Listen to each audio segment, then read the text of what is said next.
काफी लंबे इंतजार के बाद एलआईसी का आईपीओ आखिरकार 4 मई को खुलने जा रहा है। अब एलआईसी आईपीओ को लेकर औपचारिक घोषणा हो गई है। हालांकि अब एलआईसी का आईपीओ उतना बड़ा नहीं होगा जितना पहले इसके होने की उम्मीद थी। फरवरी में सरकार द्वारा फाइल किए गए ड्राफ्ट प्रोस्पेक्ट्स के बाद से अब तक बहुत कुछ बदल चुका है। सरकार की योजना पहले आईपीओ के जरिए कंपनी में 5% हिस्सेदारी बेचने की थी। हालांकि अब सरकार ने केवल 3.5% हिस्सेदारी या 22 करोड़ इक्विटी शेयर बेचने का फैसला लिया है। सरकार ने एलआईसी आईपीओ के वैल्यूएशन को भी घटाकर सिर्फ 6.07 लाख करोड़ कर दिया है, जो कि पहले के मीडिया रिपोर्ट के मुताबिक 17 लाख करोड़ के वैल्यूएशन से काफी कम है। तो चलिए आइए समझने की कोशिश करते हैं कि सरकार ने आईपीओ का आकार और वैल्यूएशन घटाना क्यों सही समझा और इस फैसले का मार्केट पर क्या असर होगा। शॉर्ट टर्म में मार्केट के सामने रूस यूक्रेन विवाद, विदेशी इंस्टीट्यूशनल इन्वेस्टर्स द्वारा बाजार में की जा रही बिकवाली, महंगाई और ब्याज दरों में तेजी से हो सकने वाली बढ़ोतरी जैसी मुश्किलें हैं।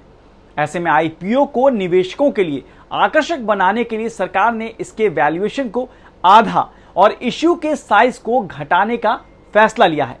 कैपिटल वाया ग्लोबल रिसर्च के एनालिस्ट अनिमेश मालविया ने फाइनेंशियल एक्सप्रेस से कहा कि वैल्यूएशन में कमी का प्रमुख कारण रूस और यूक्रेन के बीच युद्ध की वजह से बाजार में चल रही अस्थिरता है। इन्वेस्टर्स रिसर्च एंड एडवाइजरी के प्रबंध निदेशक जी चोकालिंगम ने कहा, आईपीओ के आकार में कमी बाजार के लिए सकारात्मक है क्योंकि इससे लिक्विडिटी पर दबाव पड़ता है। इससे पहले department of investment and public asset management के सेक्रेटरी तुहिन कांता पांडे ने कहा कि बाजार की वर्तमान स्थिति को देखते हुए एलआईसी का आईपीओ सही आकार का है। उन्होंने कहा, इससे बाजार में पूंजी और मॉनेटरी सप्लाई की कमी नहीं होगी। ऐसे आमतौर पर देखा गया है कि जब बाजार में बहुत बड़ा आईपीओ लॉन्च होता है तो निवेशक सेकेंडरी मार्केट में अपनी होल्डिंग को बेचकर आईपीओ में पैसा लगाते हैं। ऐसे में सरकार द्वारा आईपीओ के आकार को घटाना मार्केट के लिक्विडिटी को बनाए रखने के लिए कुछ हद तक सही भी है। वरिष्ठ पत्रकार और कमेंटेटर माधवन नारायण ने द क्विंट को बताया कि ग्लोबली बाजार थोड़ा अनिश्चित मूड में है। अगर आप आज इन्फ्लेशन को देखेंगे तो ऑस्ट्रेलिया में इन्फ्लेशन जो है 20 साल के उच्च स्तर पर पहुंच गई है और भारत में ये डबल डिजिट का है। माधवन कहते हैं कि कम वैल्यूएशन के बावजूद सरकार के लिए एलआईसी आईपीओ 3 कारणों से सही समझ आता है।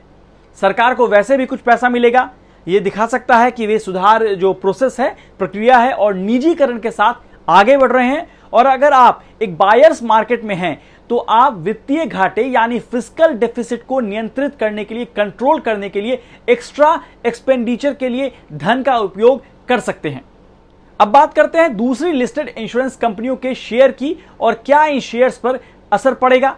902 और 902 से लेकर 949 रुपए के प्राइस बैंड के ऊपरी हिस्से से एलआईसी एम्बेडेड वैल्यू का केवल 1.1 गुना वैल्यूएशन मांग रहा है, जो एचडीएफसी लाइफ इंश्योरेंस के 4.05 गुना, एसबीआई लाइफ इंश्योरेंस के 3.10 गुना और आईसीआईसीआई प्रूडेंशियल लाइफ के 2.5 गुना से कम है। बता दें कि एम्बेडेड वैल्यू इंश्योरेंस कंपनी के नेट एसेट वैल्यू और भविष्य के मुनाफे के वर्तमान मूल्य का योग है। एम्बेडेड मूल्य का जो इस्तेमाल है वो इंश्योरेंस कंपनियों के वैल्यूएशन को निकालने के लिए किया जाता है। चूंकि एलआईसी के आईपीओ का मूल्यांकन बहुत आकर्षक है, दूसरी लिस्टेड इंश्योरेंस कंपनियों के शेयर का मूल्यांकन शॉर्ट टर्म में स्थिर रह सकता है। डीमेट खाते की बाढ़ आएगी ऐसा कहा जा रहा है। एक्सिस सिक्योरिटीज के गोप कुमार ने कहा है कि एलआईसी के आईपीओ में खुदरा निवेशकों की काफी दिलचस्पी है। उन्होंने कहा है कि उनके जो ब्रोकरेज ने पिछले महीने अकेले आईपीओ के लिए लगभग 45,000 खाते खोले हैं। इनमें से 40% जो ग्राहक है बाजार में नए आए हैं। उन्होंने एलआईसी के शेयर पर अपनी सकारात्मक राय देते हुए कहा है कि बाजार में शॉर्ट टर्म वोलेटिलिटी के कारण स्टॉक के प्रदर्शन पर असर पड़ने की संभावना है। हालांकि एक लंबी अवधि के दृष्टिकोण से शेयर पर सकारात्मक बने हुए हैं। पेटीएम मनी के सीईओ वरुण श्रीधर का मानना है कि मई में रिकॉर्ड डीमेट खाते की ओपनिंग हो सकती है। यह भारतीय स्टॉक मार्केट के लिए एक माइलस्टोन है और इस इश्यू के कारण लाखों नए निवेशकों के मार्केट में आने की उम्मीद है। एलआईसी ने दशकों से आम आदमी के साथ जो विश्वास बनाया है उसे देखते हुए टियर 2 और 3 जो शहरों से निवेशकों के मार्केट में आने की जो है वो उम्मीद है। बाकी खबरों के लिए आप देखते रहिए द क्विंट और क्विंट हिंदी।